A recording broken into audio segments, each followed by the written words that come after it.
ยังบ่สุดเถื่อ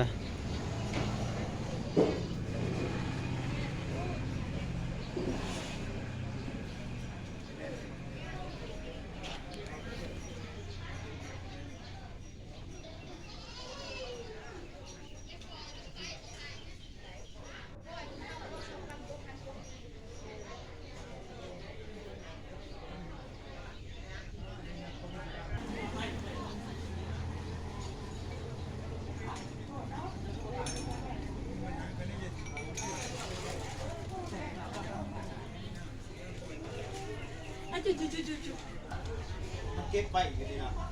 เก็บไปได้นี่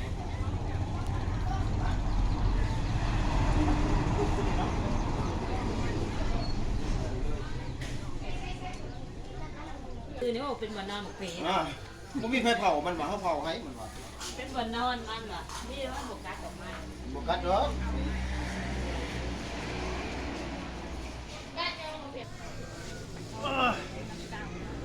ดูประมาณ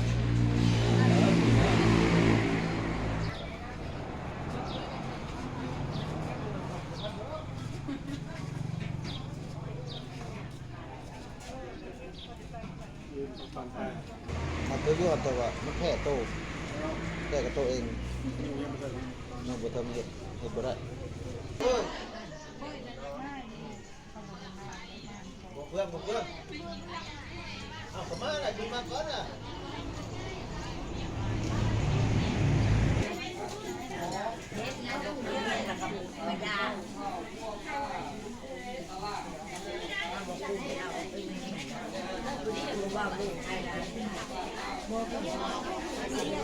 ตอนนี้กำลังอ่านประวัติเจ้าบ่าวเจ้าสาว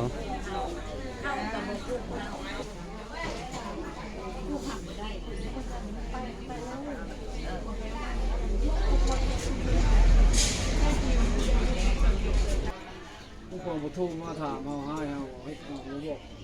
เขาอยู่สวรรค์นงหินพี่น้องบอกคนมุ้มาละแล้วใครคงเห็นมาละมันคือห้องคนเดียวเห็นมาละกันนะอีกปีหน้าเงินเต้นกับคนลงไปโอ้โหมือลุงห้องเห็ดคนมาละโบราณ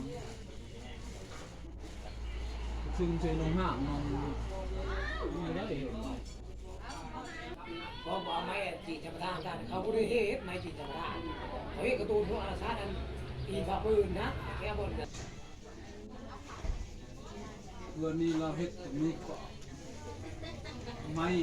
เอาไม้เอาพกมือพกที่ไรพกมาเนี่ยพกไปบ้านเป็นมันเองนะมันพกไปบ้านเขาทำไมนะเราได้ทำนี้ก็ดี